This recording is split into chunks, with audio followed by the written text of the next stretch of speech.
Good morning, Mustang Nation, and welcome back to the 6th edition of the Miller North Blueview. My name is Macy Jaros, and here by my side is Shriyat Maduri. In this episode, we're taking a closer look at how Mustang students are pushing the boundaries of innovation. Then, we'll check in with the pole vault team's new leadership. We'll also take you off campus to see if a local taco spot lives up to the hype. And finally, we'll explore how our school is building a more inclusive athletic community. All this and more on the Miller North Blueview.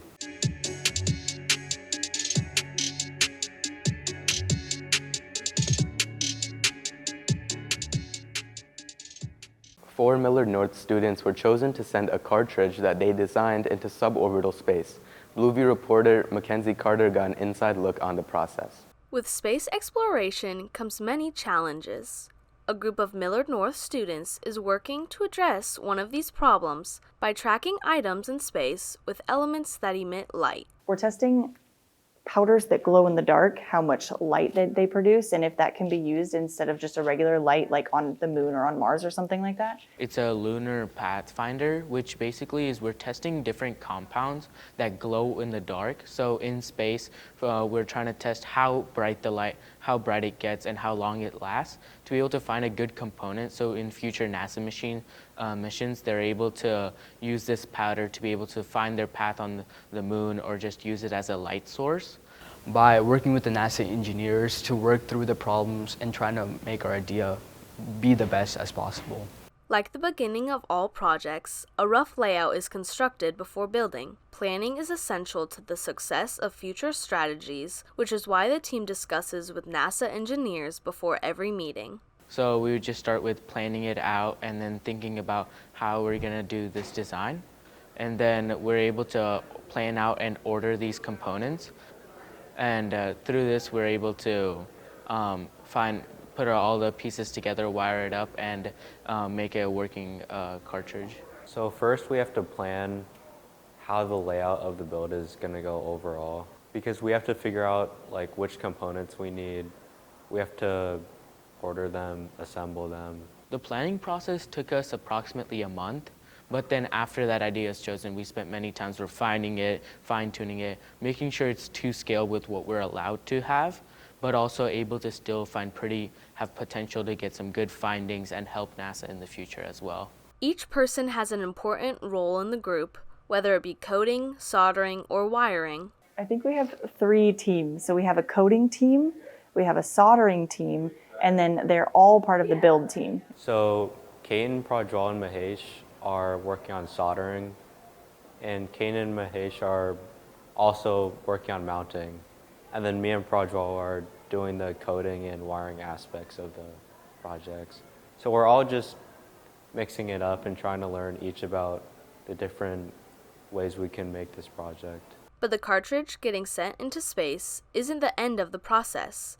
There are still variables to interpret after the launch. But then we'll get to watch it and we'll get that footage back. So we will actually get footage from the experiment and get the measurements and then get to work with NASA engineers on what that means. And this could mean that our current idea is sometimes used by future lunar missions, and also could mean that we might potentially get future opportunities by NASA. This has been Mackenzie Carter with the Miller North Blueview. As one of the most challenging events in track and field, pole vault takes confidence and commitment.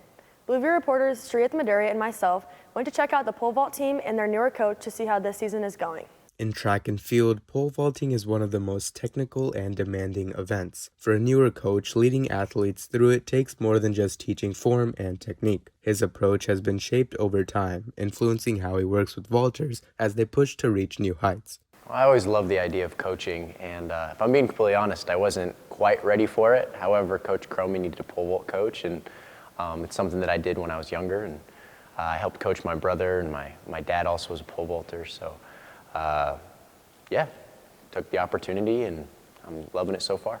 For the athletes, his approach shows up in the way he connects with them every day. With a smaller group, practices feel more personal, and trust becomes a key part of the process. Vaulters say that their relationship makes a difference, not just in how they perform, but also in how they grow. Over the past year and into the summer, their coach has continued to learn and adjust, finding new ways to improve and support his athletes. Practice is generally like the part of my day I look forward to the most, and that's because of the sport, that's because of Coach Luna, that's because of just everything that surrounding it. Luna is someone who's able to joke with us. He's able to have a very a close-knit like relationship, I guess, just because pole vault, a ton of people don't do that.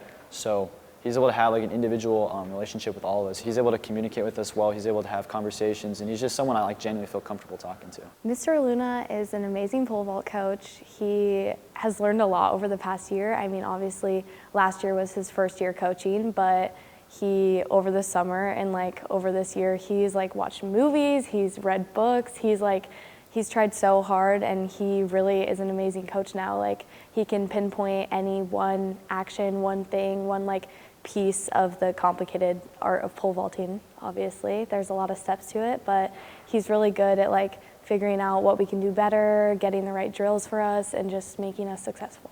This has been Macy Jaros and Shriyat Maduri with the Millard North Blueview. Sometimes you just need some good eats. Blueview reporters Angela Zhang and Sahana Kumar headed to Lakeside Plaza to check out a taco store that's been getting a lot of attention from students. Here's their review of Javi's Tacos. Javi's Tacos is a popular Mexican restaurant with 3 locations in Omaha. This is Angela Zhang, and today I decided to see if it was worth it with Sahana Kumar. As we walked in, the ambiance was very nice, with lots of authentic decorations set up around the store. We were here on a Tuesday for one reason: to test out the $2 street taco deal. Looking at the large menu, there were a variety of meat and topping options to choose from, as well as a choice of either corn or flour tortillas. We tried the birria, al pastor, steak, and chicken birria, and we chose from an assortment of toppings such as onion, pico, sour cream, guac sauce, queso fresco, and cilantro. Then we moved over to the free salsa bar, where there were a variety of salsas to choose from. They all varied in spice levels, and our personal favorite was the creamy habanero, which was the spiciest. These are the birria and chicken birria tacos, which Sahana rated a 9.5 out of 10. Next were the steak and al pastor tacos, which I rated an 8.5 out of 10. We tried Javi's because lots of people from our school come for the Taco Tuesday deal. It's a great place for affordable food and a popular spot to hang out. Overall, we would rate it a 9 out of 10, with 1 point being lost due to authenticity and less flavorful meat. Thanks for watching. Adios, amigos. Millard North has sports opportunities for people of any skill. Blueview reporter Simon Damrow went to check out Millard North's unified basketball team. Millard North provides athletic opportunities for people of many skill levels and abilities.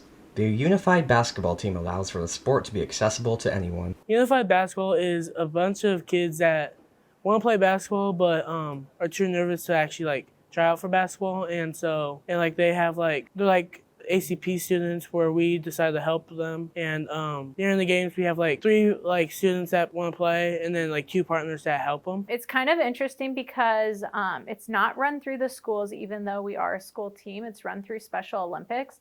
And so unified basketball brings together people with disabilities and people without disabilities to be able to participate in athletic events. Unified basketball encourages students to work with those with special needs so that everyone can have fun. It's pretty fun helping them out, get some points up, making some buckets, and yeah. One of my favorite kids, his name is Bryce, and he's nonverbal. So and he gets nervous in big crowds, so I grab his hand and help him down the court. And we this Saturday, we had a game, and he brought up the ball, and as soon as he brought up the ball, he was right by my side. It was one of the best moments ever. Unified basketball has a more relaxed and less competitive structure to it, instead focusing on teamwork and having a good time. It kind of looks like a radio game, but sometimes we need help and sometimes we don't. It's a very positive and encouraging environment. Even when players or partners make a mistake in the game, you're still encouraging them and providing that support so that way they can go out and continue playing. There's not a lot of correction and feedback that you're necessarily giving in the games. It's just all positive help and support for the players. This has been Simon Damrow with the Blueview. And that's a wrap for this month's edition of the Millard North Blueview. Thanks for tuning in with us, and we'll be back with more stories soon. Have a great afternoon, Mustangs.